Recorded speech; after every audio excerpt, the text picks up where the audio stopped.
تعالیٰ عنہ سیدنا فاروق اعظم رضی اللہ تعالیٰ عنہ کے صاحبزادے ہیں اور ان کی ہمشیرہ سیدہ حفصہ رضی اللہ تعالیٰ عنہ حضور کی زوجہ محترمہ ہیں۔ ایک دن اپنی ہمشیرہ سے کہنے لگے کہ نبی کریم صلی اللہ تعالیٰ علیہ وسلم گھر میں آئے نا، اور اگر حضور غم امت میں پریشان نہ ہوں، طبیعت کو حشاش بشاش دیکھو، تو ذرا پوچھنا تو صحیح حضور کا میرے بارے میں کیا خیال ہے، پوچھنا تو صحیح کہ کریم کی بارگاہ میں میرا کیا مقام ہے، میرے بارے میں حضور کیا فرماتے ہیں۔ اب بہن کو کام بتائے اور بتائے بھی بھائی، اور پھر بہن وہ کام نہ کرے، یہ تاریخ میں ہوتا نہیں۔ حضرت عمر فاروق رضی اللہ تعالیٰ عنہ کی صاحبزادی ام المومنین رضی اللہ تعالیٰ عنہ فرماتی ہیں کہ میں تو بس منتظر تھی، انہوں نے تو کہا تھا نا کہ اگر تم حشاش بشاش دیکھو تو بات کرنا، لیکن حضور تشریف لائے، میری باری تھی، میرے گھر تشریف لائے، کھانا پیش کیا تو فوراً میں نے عرض کی حضور ایک بات پوچھنی تھی، تو حضور نے فرمایا پوچھئے۔ میں نے عرض کی حضور میرے بھائی عبداللہ ابن عمر کے بارے میں آپ کا کیا خیال ہے؟ نوجوانوں میری بات پہ غور کرنا، میرے بھائی کے بارے میں آپ کا کیا خیال ہے؟ تو نبی کریم صلی اللہ تعالیٰ علیہ وآلہ وسلم نے میری طرف دیکھا اور پھر حضور زیر لب تھوڑا مسکرائے، اور بریلی کے امام کہتے ہیں کہ حضور مسکرا دیتے تھے نا تو جو بڑا دکھی ہوتا تھا وہ بھی ہنس پڑتا۔ اب سوال پیدا ہوتا تھا کہ پھر تو اس مسکراہٹ کے لیے انتظار کرنا پڑتا ہوگا کئی مہینے کہ حضور مسکرائیں تو رونے والے ہنسیں، تو اعلیٰ حضرت فرماتے نہیں، انتظار نہیں کرنا پڑتا، یہ مسکراتے رہنا تو حضور کی عادت ہے۔ جس کی تسکین سے روتے ہوئے ہنس پڑے اس تبسم کی عادت پہ لاکھوں سلام، یعنی یہ تو عادت ہے حضور کی مسکراتے رہنا، اس کے لیے انتظار نہیں کرنا پڑتا۔ بھائیو آپ خیال رکھیں گے، غور کریں گے، حضرت عبداللہ ابن عمر رضی اللہ تعالیٰ عنہ کے بارے میں پوچھا تو سیدہ فرماتی ہیں کہ نبی کریم صلی اللہ تعالیٰ علیہ وسلم نہ زیر لب مسکرائے اور فرمائے حفصہ تیرا بھائی ہے تو اچھا، لیکن میں نے سنا ہے کہ عشاء کی نماز پڑھتا ہے تو فجر تک سویا ہی رہتا ہے۔ او نوجوانوں، 10 بجے تک سونے کی بات نہیں، 9 بجے تک سونے کی بات نہیں ہوئی، 11 بجے اٹھنے کی بات نہیں۔ حضور فرمانے لگے میں نے سنا ہے کہ عشاء کی نماز پڑھ کے سو جاتا ہے اور فجر تک سویا ہی رہتا ہے، اسے چاہیے کہ تہجد کے وقت اٹھا کرے، اللہ کی بارگاہ میں حاضر ہوا کرے، آہوزاری کرے، سجدے کرے، عبادت کرے، اٹھتا ہے اور فجر میں جا کے اٹھتا ہے۔ حضرت جناب حفصہ رضی اللہ تعالیٰ عنہ کہتی ہے میں نے جناب عبداللہ ابن عمر کو پیغام دیا اور میں نے کہا میرے جوان بھائی سن، نبی پاک نے فرمایا ہے تو اچھا پر تہجد میں نہیں اٹھتا، نفل نہیں پڑھتا۔ او میری ملت کے جوانوں، مزہ نہیں آ جاتا جب ساری دنیا سوئی ہو، ساری دنیا، اور بستر بھی گرم ہو اور نیند بھی پورا غلبہ کر رہی ہو، اور اچانک گھنٹی بجے دماغ میں، آنکھ کھلے، گھڑی پہ نظر پڑے، 3:30 4 بجے کا پیغام گھڑی بتائے، کوئی چڑھتی جوانی والا اٹھے، اٹھ کے وضو کرے، اور جب وہ مصلی کھول کے بچھائے تو مدینے والے محبوب کہتے ہیں کہ ہر نماز پہ رب ثواب دیتا ہے، اور جو اٹھ کے تہجد کی نماز پڑھے اسے دیکھ کے تو رب مسکراتا ہے، جو اس کی شان کے لائق ہے، جو اس کی شان کے لائق، وہ مسکراتا ہے، خوش ہوتا ہے کہ میرا بندہ تہجد میں اٹھ گیا، وہ مسکراتا ہے۔ کاش ہماری صبحیں کبھی اپنے مالک۔ انسان کے دل میں نیکی اور خیر کے جتنے بھی جذبات پیدا ہوتے ہیں وہ اس وقت پیدا ہوتے ہیں جب اس کا دل نرم ہوتا ہے، اور اگر اس کے دل کے اندر سختی ہو، اس کا دل کسی بھی وجہ سے دوسروں کے بارے میں نرم جذبات نہ رکھتا ہو تو بہت ساری خیر کرنا انسان کے لیے ناممکن ہو جائے۔ انسان کسی کی بھلائی تب کرتا ہے، کسی کے بارے میں اچھا تب سوچتا ہے، کسی کے درد کا احساس تب کرتا ہے جب اس کا دل دوسروں کے لیے نرم ہو، اور سب سے بڑھ کے یہ کہ اللہ کی محبت اور رسول اللہ صلی اللہ تعالیٰ علیہ وسلم کی غلامی بھی تب پیدا ہوتی ہے جب دل میں درد پیدا ہو۔ اور اگر انسان کی طبیعت سخت ہوتی جائے، مزاج گھٹن والا ہوتا ہے تو انسان ان سارے معاملات سے دور ہٹتا جاتا ہے، حتیٰ کہ سخت دل والے لوگ اپنوں سے بھی دور، وہ رشتے جن رشتوں میں حسن پایا جاتا ہے، جن رشتوں میں قرار پایا جاتا ہے، جن کی وجہ سے انسان کو اللہ تعالیٰ دنیا میں سکون عطا فرماتا ہے، ان رشتوں سے بھی انسان دور ہٹتا ہے۔ کیوں کہ دل سخت ہے، مزاج تلخ ہے، طبیعت ترش ہے۔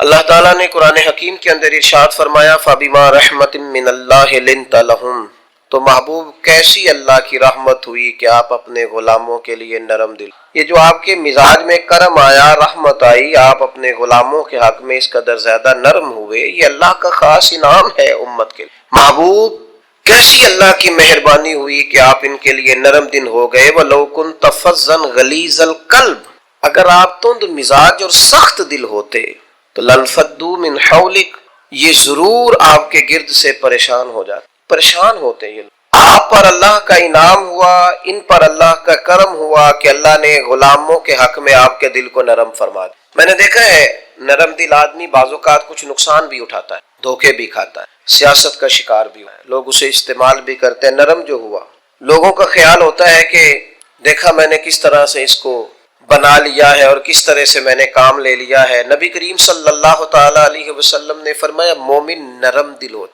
اور لوگ اسے بیوقوف سمجھ لیتے ہیں۔ وہ بیوقوف نہیں ہوتا، پتہ اسے سارا ہوتا ہے، عقل اسے ساری ہوتی ہے، باتوں کو سمجھ رہا ہوتا ہے، لیکن چونکہ نرم دل ہوتا ہے تو اس نرم دلی کی وجہ سے لوگ سمجھتے ہیں شاید اسے پتہ نہیں، اسے پتہ سارا ہی ہے۔ اٹ سٹ تے پکڑا کوار گندا لسی اور بھی بوٹیاں جان لیں، خبر ہے، پتہ ہے، علم ہے، جانتے ہیں، کیا کریں، مزاج نرم ہے۔ ورنہ حضور علیہ الصلوۃ والسلام فرماتے مومن تو اس طرح ہوتا ہے جس طرح اس کے ناک میں نکیل ہے، جیسے اونٹ کے ناک میں نکیل ہوتی ہے، جہاں بٹھاؤ بیٹھ جاتا ہے، جہاں کھڑا کرو ہو جاتا ہے۔ کیوں؟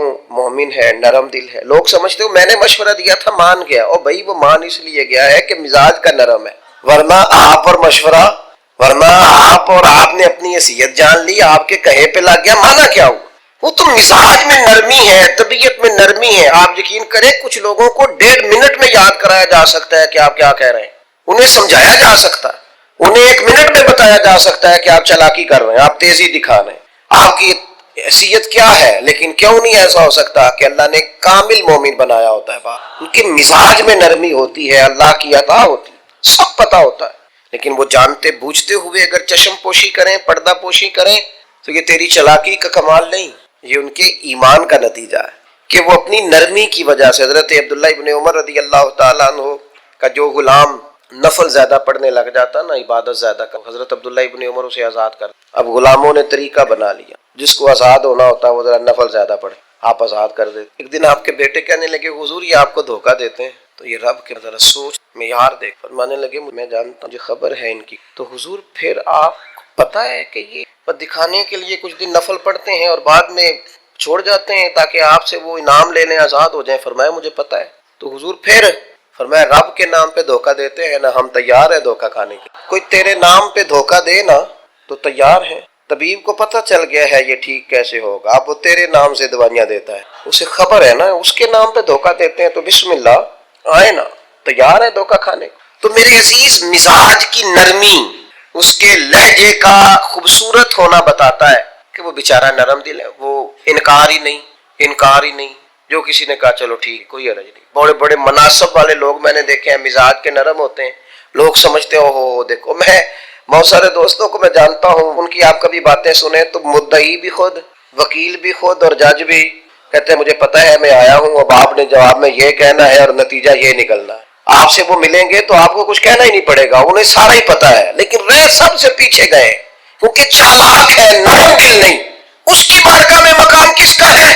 نبی کریم نے فرمایا جو جنتی ہیں ان کے دل چڑیوں کی طرح نرم ہوتے ہیں، یہ جنتیوں کی علامت ہے۔ فرمایا جنت میں اکثر بھولے بھالے لوگ جائیں گے، سیدھے سادے درویش لوگ، ان کے لیے جنت کے دروازے اور کیوار کھول دیے جائیں گے کیونکہ بھولے ہیں، نرم دل ہیں، مزاج میں ٹھنڈک۔ ایسا نہیں کہ زمانے کی اتار چڑھاؤ کا پتہ نہیں، بس ویسے ہی سیاست دے جھگڑے اساں چھوڑ دیتے تے دولت دے جھگڑے اساں چھوڑ دیتے۔ یہ محبت دا جھگڑا ہے جڑا چھڑا کوئی نہیں سکتا، جھگڑ کے پیار کرنا ہے، اس سے یہ چھڑا کوئی نہیں سکتا۔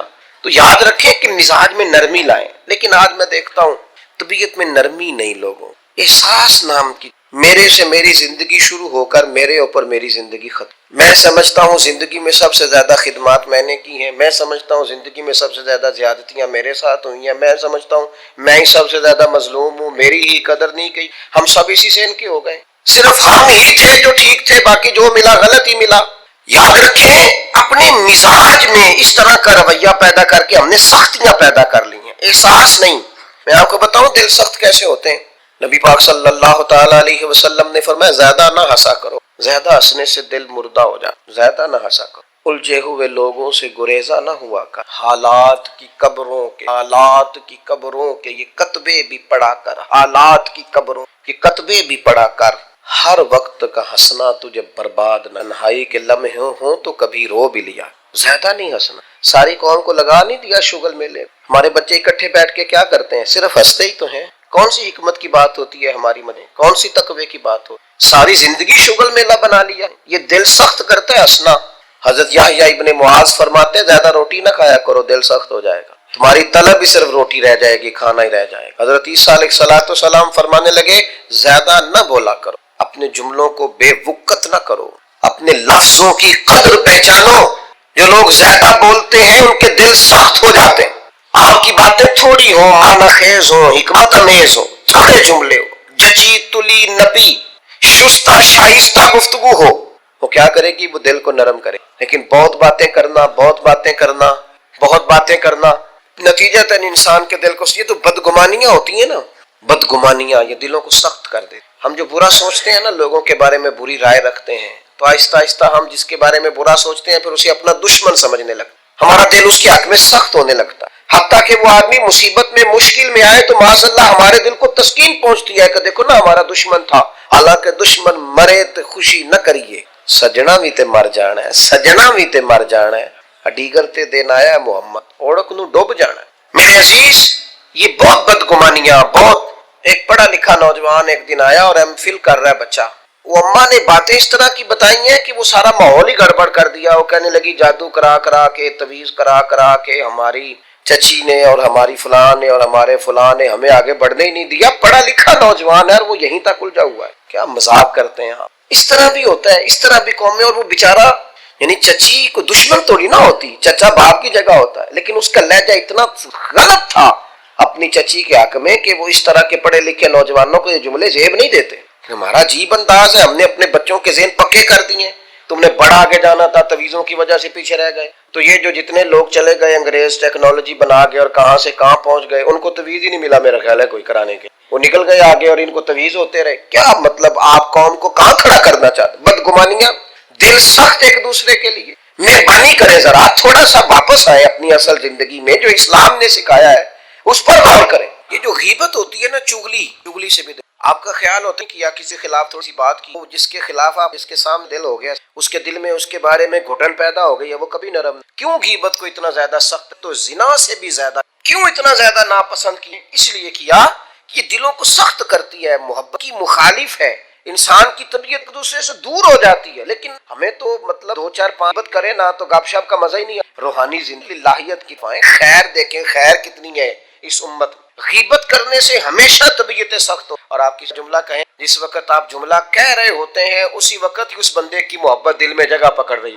اسی وقت ہی وہ جگہ پکڑتی ہے جب آپ کسی کی تعریف کرتے ہیں، عمدہ اور خیر کے لفظ بولتے ہیں۔ جو مال کی نا ہرس بس لالچ، جب لوگوں کو پیسے نہ، مال ایک ایسی لالچ یہاں تک حالات کر پتہ میں زندگیوں سے کھیل رہا ہوں معاذ اللہ۔ سخت آدمی، اس کا دل کتنا کچھ سخت ہے کہ وہ لوگوں کی صحت سے کھیل کر مال کما رہا ہے۔ آخر اپنے ضمیر کی عدالت میں تو کھڑا ہوتا ہوگا نا، اور آپ کو اسے نیند بھی تو آتی ہوگی نا، وہ کبھی اللہ اکبر کہہ کے نیت باندھ کے رب کی بارگاہ میں بھی تو کھڑا ہوتا ہوگا۔ کیسے جواب دے گا اللہ کے حضور؟ اپنے آپ کو کیسے مطمئن کرے گا؟ اتنا سخت ہو گیا ہے کہ لوگوں کی زندگیوں سے کھیلنے لگا ہے۔ مال کی محبت، ہرس میں ہوا، اتنا دل سخت ہو، سخت لکھا ہے کچھ نہ کہیں بس بھئی آج 2 گھنٹے میں تو اس نے پینے والے مال۔ صدقہ کیوں رکھا تھا شریعت؟ زکوٰۃ کیوں رکھی؟ اللہ اپنے فضل سے ان کو رزق دیتا ہے، لیکن کیوں رکھا تھا صدقہ؟ کہ یہ مال نکل کے ذرا باہر جائے، تاکہ یہ جگہ نہ پکڑے دل میں، تاکہ دوسروں کے حق میں طبیعت نرم ہو۔ جہاں جہاں مال کی خراب سے خراب ہو، بد سے بدتر ہو، اور پھر ہمارے ادھار ہو، اس میں بھی بہت سخت ہو۔ دعا مانگ، اللہ کرے تو کہتے میں پہلے بھی کہتا رہا، ابھی آپ لوگوں کو سخت کرسی اقتدار کی حد نہیں۔ بم مارتے وقت سوچا کتنے بچے یتیم، اتنی عورتوں کا سہاگ اجڑے گا، انہیں غرض نہیں تھی، وہ تہ و بالا کرتے گئے بستیوں کو، اجاڑتے گئے آبادیوں کو۔ خدا کرے کہ یہ قوم سمجھے، اقتدار کے لیے لوگوں نے، بیٹے نے باپ کو قید کر دیا، باپ کو کہ میری باری نہیں آنے دیتا۔ پڑھے آپ تاریخ، اقتدار کی خاطر بھائی نے بھائی کو قتل کیا کہ یہ میرے رستے کی آپ کیا سمجھ استعمال نہیں۔ لوگوں نے اپنے رستے میں آنے والے سگے خون کے رشتے کاٹ کے رکھے، اتنے سخت ہو گئے لوگ، صرف اقتدار چاہیے۔ صلی اللہ تعالی علیہ وسلم نے صحابہ فرمایا، کسی قوم میں جہاد کے لیے جب جانا، جو سرسبز درخت وہاں کے فصلیں نہ تباہ کر، عورتوں اور بچھڑوں پر جب ہتھیار نہ ہو۔ کیوں کہ اسلام جو کرتا ہے وہ جنگ اللہ کی دین کی حکومت قائم کرنے کے لیے، انسانوں کے اقتدار کی جنگ نہیں ہوتی کہ فلاں کو مسلط کر دو، فلاں کو اقتدار کا مزاج ہی یہ ہے۔ حکومت ہی کر رہا تھا نا ہلاکو خان، ایک کرسی چاہیے تھی نا، تو دجلہ کی نہر کا اس نے یہ حال کر کہ لوگ جو پانی دریا اور نہر خون سے بھر گئے، انسان کی کھوپڑیاں کاٹ کے، تو ایک ترتیب ہے کہ انسانوں کی کھوپڑیاں کاٹ کے، کیوں لوگوں کے دلوں میں روب ڈلے گا، نہ سمجھ آئے تمہیں، اور ابھی بھی خبر نہ پتا چلے کہ لوگ اقتدار کے لیے کیا کرتے ہیں، آؤ پھر تمہیں دمشق کے بازار میں لے چلوں، حسین ابن علی کا سر نور۔ آج اگر سب کو پتا ہے کہ یہ جنتی جوانوں کے سردار ہیں تو شمر کو نہیں پتا تھا، عبید اللہ ابن زیاد کو نہیں پتا تھا، یزید کو نہیں پتا تھا، لیکن حسین ابن نیزے پہ چڑھ گیا، دمشق کی گلیوں گرایا گیا، ہم نے اولاد رسول ساری حضور کے جگر پارے تڑپا دیے۔ آخر کیا چاہیے تھا؟ تو جنگ کرسیوں، کسی کو کوفے کی گورنری چاہیے تھی، کسی کو رے کی، کسی کو حمص کا صوبہ چاہیے تھا، کسی کو دمشق کی حکومت چاہیے تھی، پورا اقتدار چاہتا تھا۔ اقتدار کے اس نشے میں تو رسول اللہ کی اولاد آئے تو لوگ نہیں دیکھتے، تو تیرے میرے بچوں کو دیکھیں گے، ہماری اولادوں کو دیکھیں گے۔ پتہ نہیں کب شعور کی آنکھیں کھولو گے، پتہ نہیں کب سوچو گے، کب سمجھو گے، کس وقت چیزوں پر غور کرو گے۔ اقتدار کی جنگ میں تو وہ لوگ آئے نا جو رسول اللہ کے کندھوں پہ نظر آتے تھے تو لوگ انہیں بھی نیزوں کی نوک پہ کھڑا کر دیتے۔ اتنے سخت خدارا مزاج، سمجھو مزاج کیا ہے، لیکن وہ ہم پتہ نہیں کس خوابے کا، اللہ جانے کہاں جا کے، اللہ جانے کہاں جا کے سمجھ آئے گی۔ خدارا چیزوں کو لیں ضرور، اس حد تک لیں جس حد تک وہ ہیں، جس حد تک نہیں ہے اس حد تک نہ جائیں۔ اتنے جذباتی نہ ہو ان معاملات کے، کو سمجھیں، غور کریں۔ اور پھر جس بندے میں بھی تکبر ہوتا ہے وہ سخت، جس میں بھی برادری علاقے کا تعصب ہو، اس کے اندر فلاں علاقے وہ بھی سخت، علم کا تکبر آ جائے وہ بھی سخت ہے۔ اس کو یہ پتا ہو کہ میری بڑی پذیرائی ہے اور مجھے بڑی دنیا جانتی ہے، اور میں بیٹھ جاؤں تو پھر بھی بڑی بات رش ہوتا ہے، اور میں چلوں تو وہاں بھی اللہ ماشاءاللہ خدا معاف کرے تکبر، کوئی بھی ایسی چیز جو دماغ پہ سوار ہو جائے وہ متکبر کرتی ہے۔ یہ چیزیں اپنے سے جیسے جیسے دور کریں گے ویسے ویسے اور جیسے جیسے عاجزی نصیب ہوگی ویسے ویسے دل نرم ہو، اور جیسے جیسے دل نرم ہوگا رب کی مخلوق کا پیار بھی آئے گا، رسول اللہ کے دروازے کی گدائی بھی آئے گی۔ اور ایک بات اور ہمارے بزرگوں نے لکھی ہے کہ جو مفادات کی جنگ ہو، مفادات کی جنگ وہ بھی دل کو سخت مفادات۔ بتائیے جتنے لوگ کسی مارکیٹ میں کاروبار ہمارے جاننے والے تو معاذ اللہ تعالیٰ ثم اللہ ایک پر اگر ڈوب جائے، پریشان ہو جائے، تو اس کے دائیں بائیں والے جو کس طرح ہوتے ہیں دل سخت۔ جنگ مفادات، اب زیادہ گاہک میں مفادات کی جنگ دل کو سخت، جہاں جہاں بھی انسان مسجد میں بڑے درد کا جنات ہو، اور جس شخص وہ صرف اپنے آپ کو گڈ بک میں جب کہتے ہیں نا بھلا ہو جائے، کچھ بھی نہیں، کیا کرتے وہ صرف اس کی گڈ بک میں نہ اپنا تھوڑا سا نفع لینے کے لیے وہ سب مزدوروں سے زیادتی، وہ کہتا ہے ایسے بیچارے صبح تلاش کر مزید اندھیرے